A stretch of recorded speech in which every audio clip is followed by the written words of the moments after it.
Hello beautiful people and welcome back to another Ital Eats and Treats video where we prioritize health and longevity.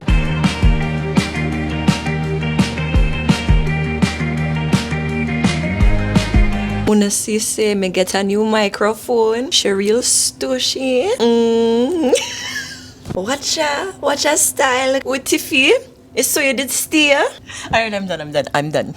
I got a new microphone, okay? So today I'm going to be talking a little bit about why I went vegan and my whole journey and my whole plant-based journey and how it has been 5 years vegan, about 7 years fully plant-based, and we're going strong. So let's get into it. So I felt the need to make this video today because I feel like every time I go onto Instagram, TikTok, or YouTube, I'm seeing more and more people making videos of why they're not vegan anymore or why veganism didn't work for them.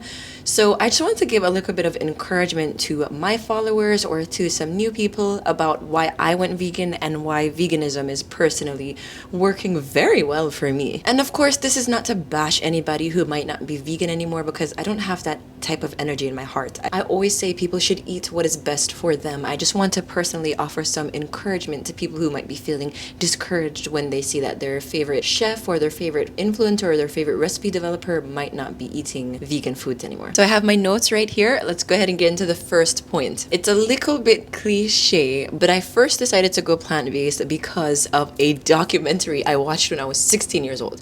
I was taking this AP environmental science class in junior year of high school, which was maybe about like 7 years ago. I think it was 7 years ago, 6 or 7 years ago, because I'm 23 right now. And basically, long story short, I learned about factory farming when it comes to the way that these humongous industries treat animals, the way that they treat chickens, the way that they treat cows and everything. And I was absolutely mortified. And I think I was even more mortified because a lot of my other classmates were like, that makes me like meat even more. And they were saying, I can't wait to have some KFC after this. And stuff like that really disturbed me. I was really sensitive back then and I still am really sensitive. Growing up as a Jamaican person, you just eat what you're given. You don't say, oh, I don't want this or I don't want that. You eat what you're given and you're expected to finish all of the food on your plate, okay? So I never really stopped to take a moment to think about exactly what I was eating and exactly what was on my plate. And I never really took the opportunity to stop and say, you know what?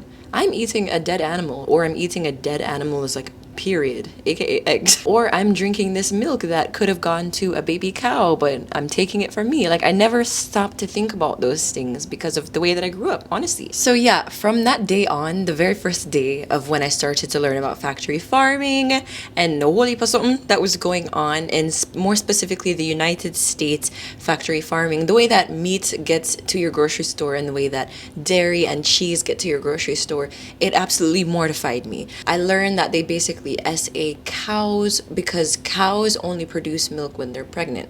So I learned about how they get the milk from the cows, and I learned about how they treat the chickens and everything, and it was so mortifying to me. It was just horrible, and it was really disturbing to me to also see my classmates like just laughing at the way that these animals were treated.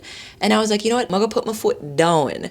I am going to make a change. And that was saying a lot because at this point in my life, I was absolutely addicted to chicken. It was a bit of a stereotype, okay? I was addicted to chicken. I could go to Popeyes and have an entire bucket of chicken legs for breakfast. Breakfast! Oh my gosh, I used to eat so horribly. Like, I was addicted to Chick-fil-A, like literally addicted to Chick-fil-A. I couldn't go a day without eating meat or else I would get like withdrawal headaches. So me telling my family and my friends, yeah, I'm not eating meat anymore. Everybody just laughed at me. They're like, what are you talking about? You love meat. And looking back at that period of my life, it's so incomprehensible because I feel like I was a completely different person. I did not really have control over the food that I ate because the food that I ate controlled me. I was addicted to salt. I was addicted to sugar. I was addicted to meat and dairy and cheese and ice cream, and like literally I used to have the worst mood swings ever. I used to be a lot more aggressive. I just noticed that about me when I was in high school. I was just aggressive and angry and just like not peaceful and very just very confrontational and everything. And I noticed when I started to eat more vegetables, I'm going to talk a little bit about how I slowly withdrew meat and fish from my diet. But I noticed when I started to eat more vegetables and fruit, I just became a lot more calmer Tiffany, basically the Tiffany that I am today, a lot more of a balanced Tiffany. And I think that's because of all the different herbs and beneficial fruit and vegetables I've been consuming. They've truly helped to balance my hormones, so I am a lot more level-headed now.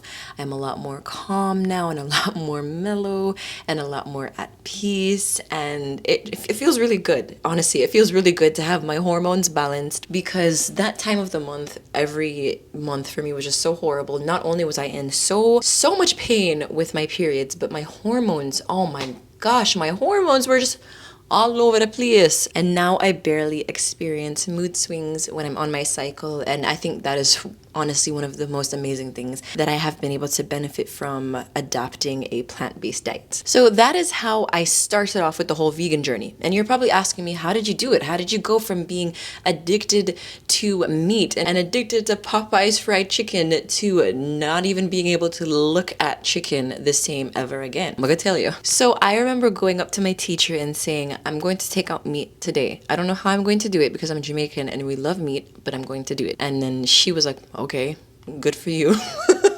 But I just needed to like voice that. I just needed to let it come out into existence. I manifested it for myself. After that, I was pescatarian for a year and a half, and that was the hardest time period for me ever. When it came to this plant-based journey, that 1.5 years was so hard for me because I was letting go of this unhealthy addiction that I had. I'm not saying that everybody that eats meat is addicted to meat.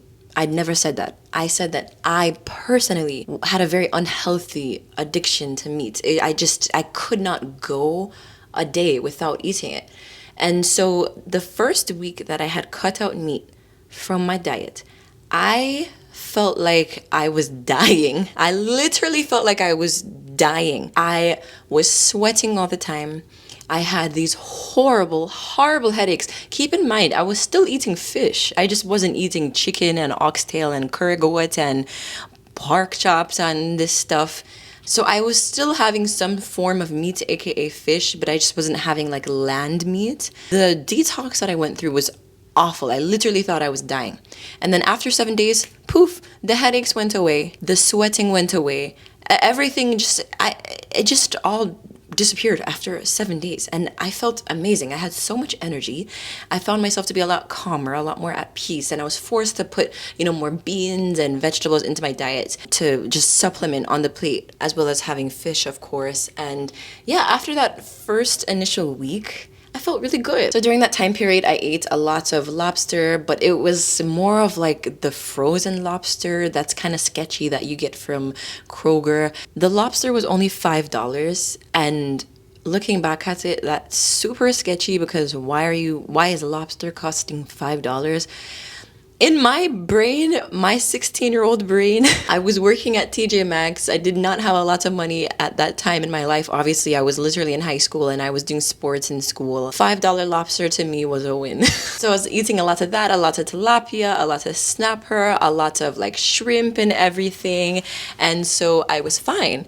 And I was on that way of eating for about a year and a half. And then after the year and a half, I was like, I'm tired of this. I don't want fish anymore. I kind of want to just take out all forms of meat, including fish.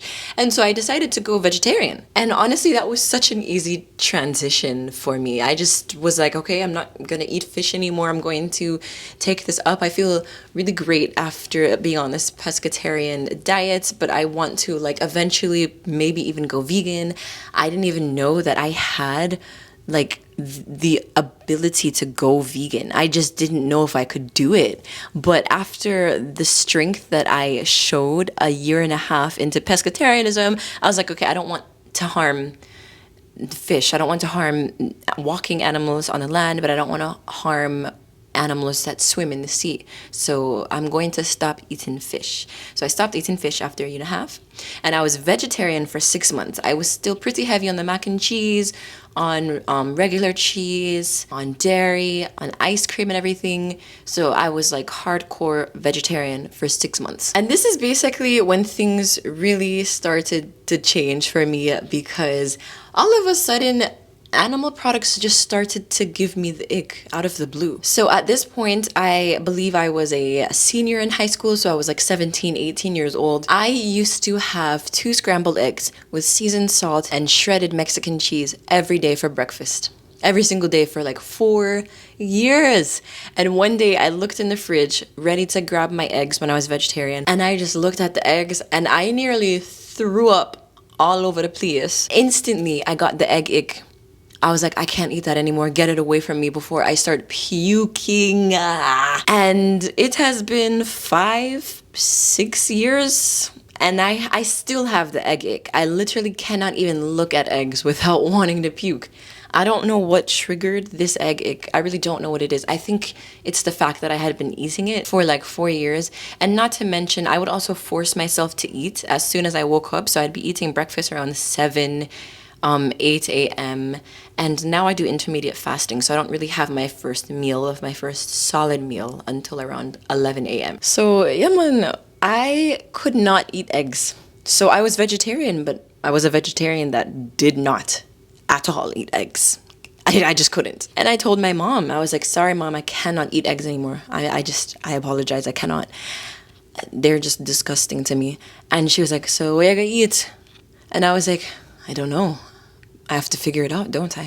So I don't really remember what I started to eat for breakfast. I think I started to do like protein smoothies with like protein shake or something in there, but I had to cut out eggs. It was just a no-go for me from that point on. And then the next thing to go was basically cheese, because I could let go of the milk. Honestly, I could just replace it with almond milk, which is what I was started to do. So I didn't really miss milk that much, and milk was always kind of gross to me. But it was really hard for me to let cheese go because I loved pizza. And, you know, when you're going out with friends, the cheese is just really one of the easier things to do, especially when I went vegan, when I went vegetarian. It wasn't as accessible back then as it is right now, thankfully. But what happened for me to really give up on cheese was, so my mom and I went to a Mexican restaurant. And, you know, my mom ordered fajitas. I ordered fajitas as well, but I ordered like the cheese, vegetarian fajitas. And usually when you order fajitas from this particular restaurant, the cheese comes all nice and melted on top of the vegetables, and it's really delicious. So you grab the tortilla and you dip it in everything. So that's what I was expecting. I'm sure anybody would imagine my shock when the waitress brings out my food and you have a nice hot steaming plate of veggies and then a cold block of cheese just on a separate plate. It was the most absurd thing I had ever seen. The reason why it shocked me is because I had been to this restaurant so many times before and they have never done that. They have never put a cold block of cheese separate from the vegetables. It was just really weird. And so when they brought out the cheese, I was like, oh my gosh, what is that? I was like, ugh, brother, what's that, brother? Ugh. And so my mom was like, are you going to eat that? And I was like, I don't think so. And she was like, okay, ask them to bring you another one. Like, ask them to redo it. I don't know why they did that. And I said, you know what? This is a sign from God. I don't need to eat that. Like, what is that? What is that? Would you believe that was the last time that I ever ate cheese? 5 years ago when a restaurant accidentally brought me like a cold block of cheese. I'm actually really happy that they did that because that was a huge push for me to finally get rid of cheese, because I had already gotten rid of eggs. I had already gotten rid of milk and like dairy ice cream.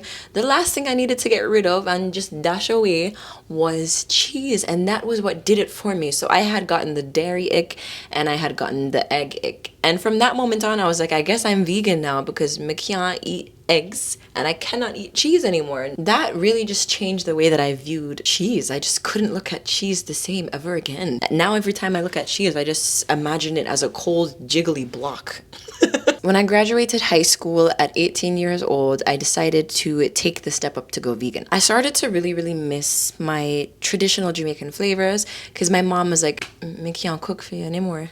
I cannot cook for you anymore, because she used to make me like these beans with like a cheese mixture, and she said, you're on your own. Sorry, Tiff, I don't know what to cook you anymore. And I really have to thank my mom for that, because that's basically where the seed for Ital Eats and Treats was born. Now I've been able to touch like hundreds of thousands of people across the globe. So I really honestly just thank the universe for everything that has come about. But basically, I decided to get closer to my Jamaican heritage and my Jamaican roots, and I decided to go kind of like from vegan to Ital, and that's the name of this channel. Basically, the difference is that Ital is more of a holistic approach to eating rather than an approach of like for the animals' sake and animals' perspective. I, of course, am vegan for the animals, but I'm also for my health. That's why I like to say more of Ital, because I respect the animals. I don't view humans as the only people that need to be respected. We also need to respect the animals as well. And I don't want to harm any animals, so that's why I leave them alone. I let them be. But I'm also doing this for my health. My health is so important to me. Like I said, I've been able to heal my horribly balanced hormones. My hormones were so all over the place.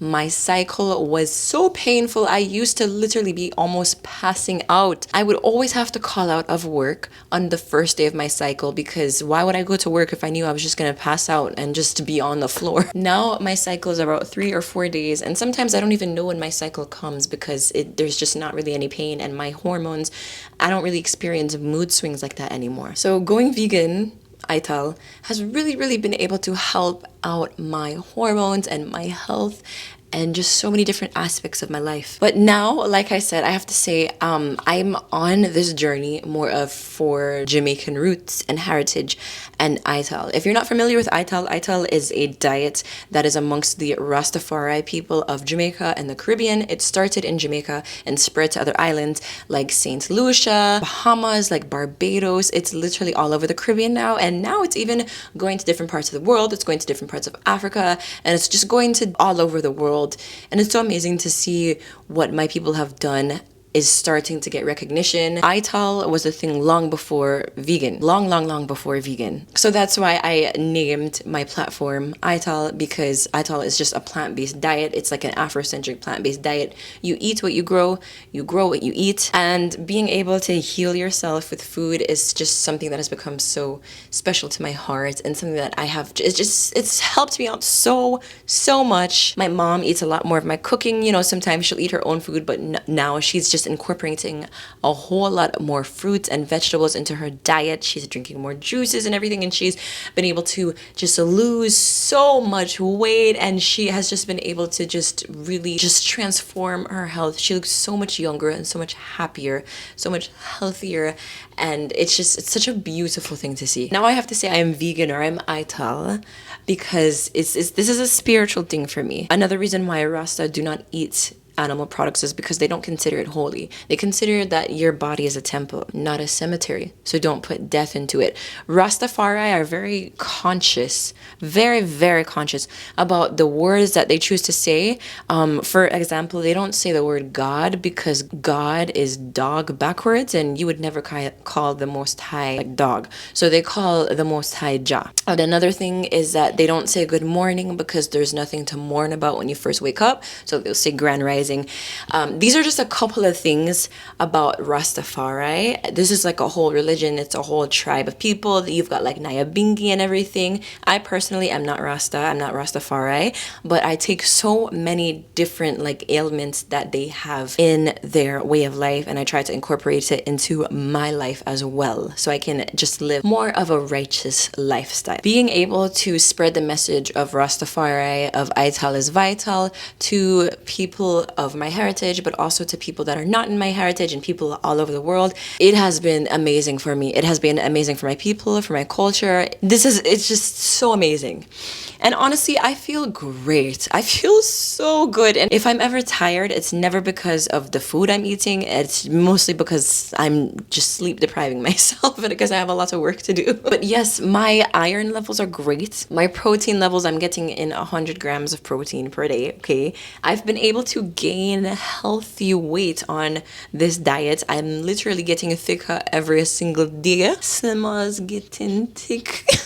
I feel so good. I feel so good, honestly. I feel like this video is getting quite long. Maybe I'll consider doing a part 2 about it. I would love to make a separate video just talking about what Ital is, what the Rastafari way of life is, and how to just spread that message to people of Caribbean heritage or people like outside of Caribbean heritage. This is basically why I went vegan. I never ever want anyone to feel like I'm forcing them to go vegan, especially when they're watching my videos. I want everyone to know that everybody is welcome to watch my videos. Everybody's welcome to follow my recipes. I always have people like DMing me on Instagram, sending me emails, or commenting on YouTube or even TikTok saying I'm not vegan, but I follow your recipes. And my response is always, you do not have to be vegan to eat good food. And if I'm able to encourage people who are not vegan to eat at least one vegan meal, that is just really just going towards helping animals, but also going towards their health. So I am vegan for the animals. I am Ital for my health and my spirituality because my body is a temple, not a cemetery. So I'm not going to put death into it. And because I see food as medicinal, I try my hardest not to eat things that are not going to heal my body and that are not going to uplift my spirit. I want to eat things that are going to be able to help me, that are going to be able to help balance my hormones, and that are going to be able to provide enough protein, enough healthy fats, and enough healthy carbs, and just things that are going to be making me just feel even more alive. So yeah, I feel like I have yapped long enough. This is probably going to be such a long video.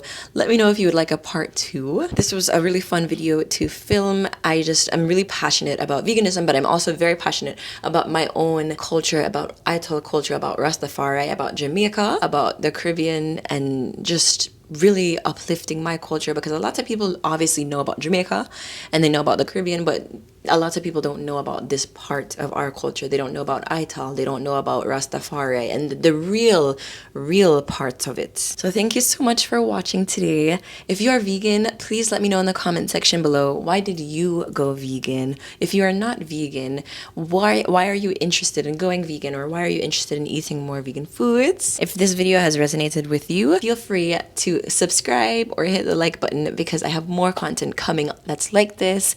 Thank you so much for watching. I hope you have a beautiful, beautiful day. Bye!